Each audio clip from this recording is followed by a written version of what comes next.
السلام عليكم ورحمة الله وبركاته حبيباتي، كيفتما؟ نتمنى تكونوا بخير وعلى خير وانتم كتشاهدوا هذا الفيديو. مرحبا بكم في قناتي وصفات سهلة مع نوال. اليوم ان شاء الله نقدم لكم هذا الكيك بالليمون او الحامض وقلاصاج الليمون اللي كيجي منعش ولذيذ وسهل في التحضير. وندوزو نشوفوا مقادير وطريقة التحضير.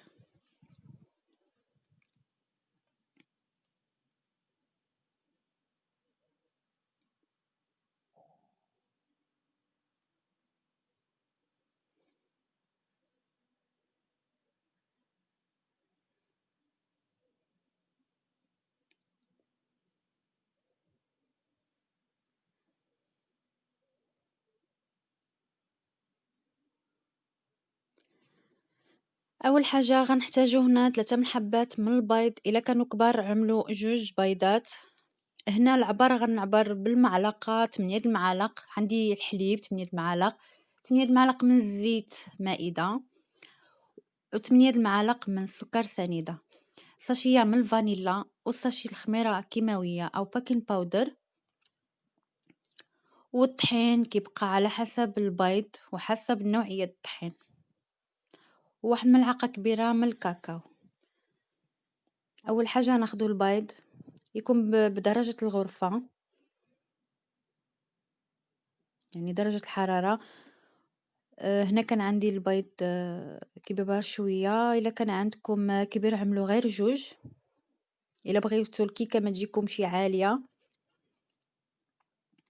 وهنا غنعبر بالمعلقة، هذه المعلقة اللي عملت 8 المعالق من السكر سنيدة،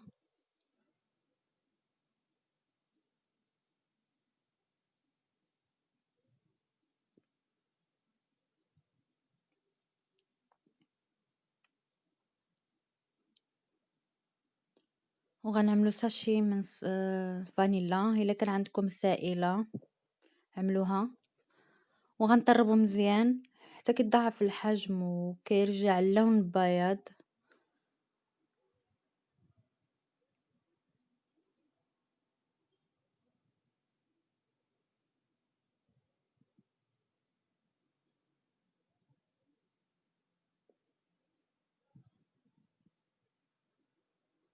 كيرجع الخليط بهذا الشكل هذا حتى كيطرب مزيان بيض مع السكر.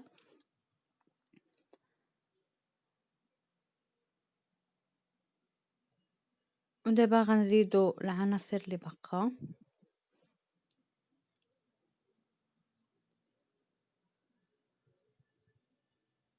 غنعمل 8 المعالق من الزيت،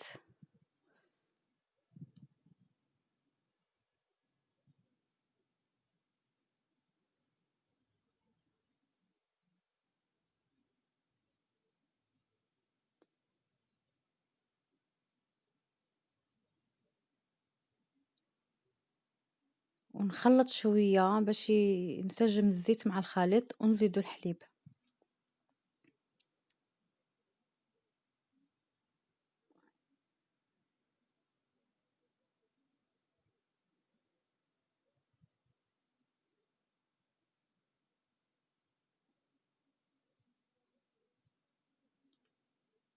نعاودو نخلطو مزيان صافي. ومن بعد غنبداو نزيدو الطحين،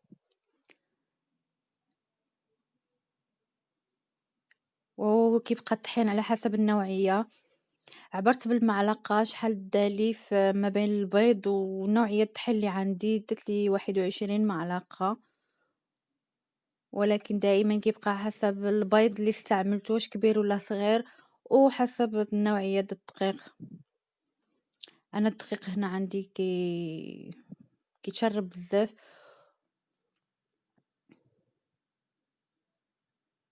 يعني عفوا ما كيشربش بزاف. يعني كنزيد صافي كنزيدو الكاكاو،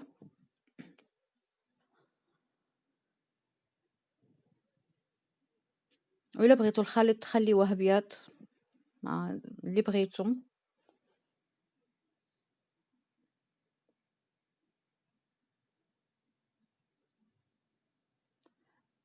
وهنا كنخلطو نشوفو الخليط. الا باقي خص الطحين كنزيدو دائما الكيك ماشي خفيف وماشي قاصح، ماشي تقيل.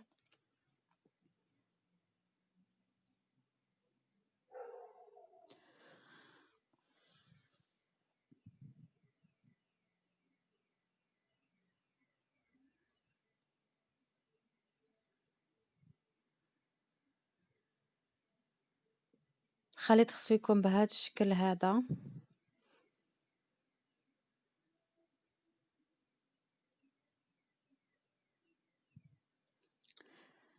صافي غناخدو واحد المول، انا عملت هاد المول هذا وقدروا تعملوا اي مول عندكم. فيه 24 سنتيم. الا بغيتو الكيكه تجيكم رقيقه كتزيدوا في القياس. والفران كيكون عندي مسخن، مشعل من الفوق ومن التحت. ملي كندخلها كنقص على الفران ونخليها طيب على خطره، ما كديش الوقت بزاف طياب. صافي وما كتحمرش من الفوق مزيان لان هي كحله. صافي وكنحشيو شي موس الا جبرناها طيبه كنخرجوها. غندوزو للطبقه الثانيه اللي عندي لتر من الحليب، عندي 6 معالق من كريم باتيسير، عندي واحد دانون من الليمون، نكهه الليمون او الحامض، عندي قشره د الحامض، واحد البيضه، 4 معالق من السكر كيبقى حسب الذوق، وعصير حامضه ليمونه. كناخدو كاسرولان كنضيفو فيها الحليب وكنعملو فيها ديك القشره د الليمونه وكنسخنوه شويه على البوطه، غير شويه صافي ومن بعد كنحيدوه. هنا غنجيب شي طنجره غنضيف فيها البيضه والسكر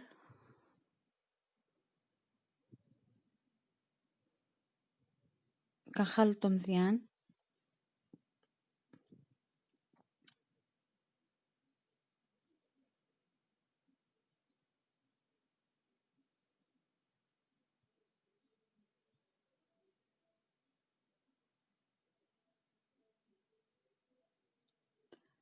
من بعد غنزيدو دانون او ياغورت او زبادي بالنكهه د الليمون او الحامض.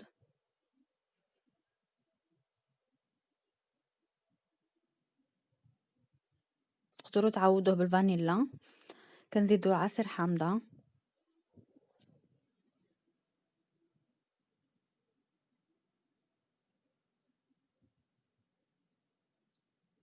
وغنزيد كريم باتيسير. يمكن تعوضوها بالنشا او مايزينا، ولكن كيبقى كريم باتيسير كيعطي مذاق احسن وحتى اللون.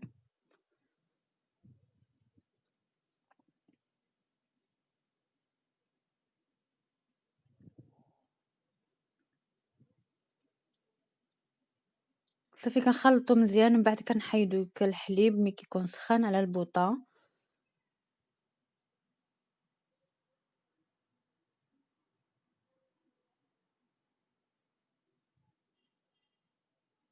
كنحيدو ديك القشور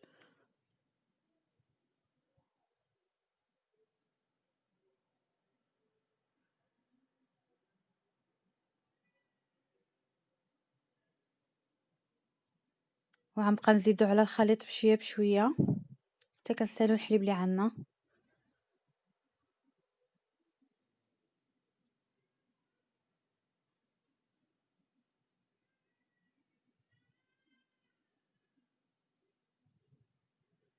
صافي وكنعدلوه على البوطه حتى كيبدا يتقل شويه.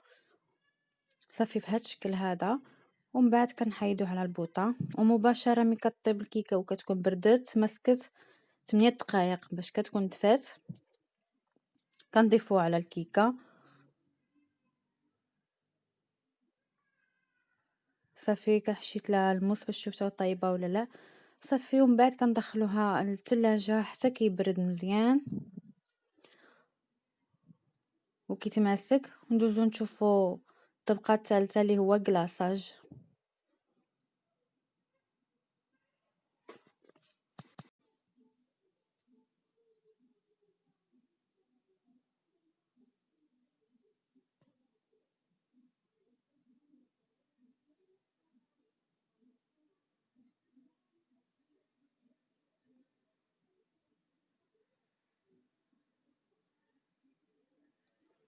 هنا كلاصاج غنحتاجو ليمونة ونص، عفوا برتقالة ونص لتشين بهذا الشكل هذا. استعملت وحده كبيرة شوية وحده متوسطة، والباقي زدت الماء باش كملت كاس العنبة. نفس الشكل من العصير الليمون اللي هو الحامض، حامضة جوج حامضات، وحده صغيرة شوية وحده متوسطة، وزدت الباقي الماء. كملت كاس العنبة. هنا نص كاس من السكر سنيدة العنبة، وجوج معالق المايزينا او النشا. اول حاجه كناخدو كاسرول كنضيف فيه كلشي العناصر،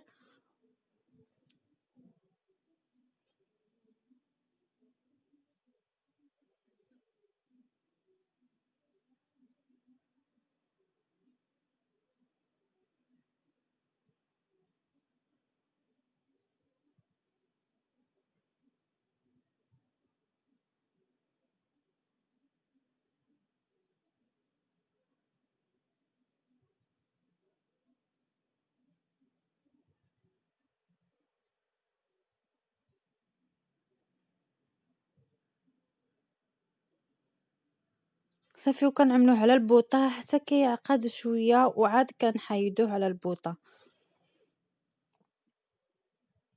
هنا من بعد ما طاب لي الخليط كيعقد بحال هاد الشكل هذا. صافي، وكنخلطوه من بعد كنصفيوه،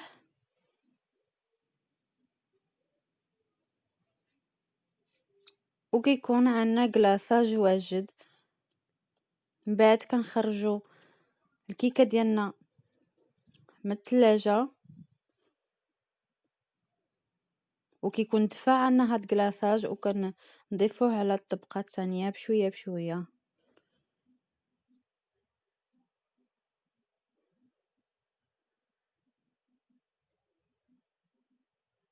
وصافي من بعد كندخلوها الثلاجة، كتخلوها تبرد 4 ساعات او 6 ساعات على حساب الوقت اللي عندكم حتى كتبرد مزيان. وصافي، وكنقدموها وكنزينوها بالشكل اللي بغيتو.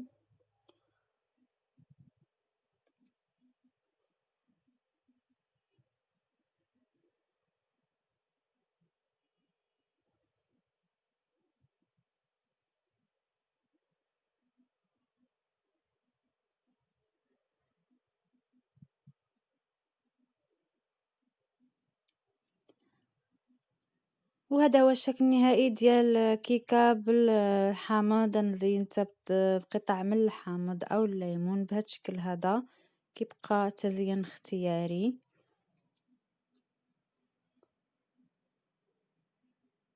كتجي لذيذه بزاف ومنعشه. وكتمنى يعجبكم فيديو. الا عجبكم فيديو ما تنساوش تعملوا لي لايك واشتركوا في القناه وتفعلوا الجرس باش يوصلكم كل جديد ديالي ان شاء الله. والناس اللي كيقولوا لي بلي ما كيوصلش واخا مفعلين الجرس وما كيوصلش الوصفات ديالي، كنقول لكم حيدوه ومن بعد عاود رجعوه وغادي يبقى يطلع لكم ان شاء الله. وشكرا على المشاهدة، والسلام عليكم ورحمة الله وبركاته.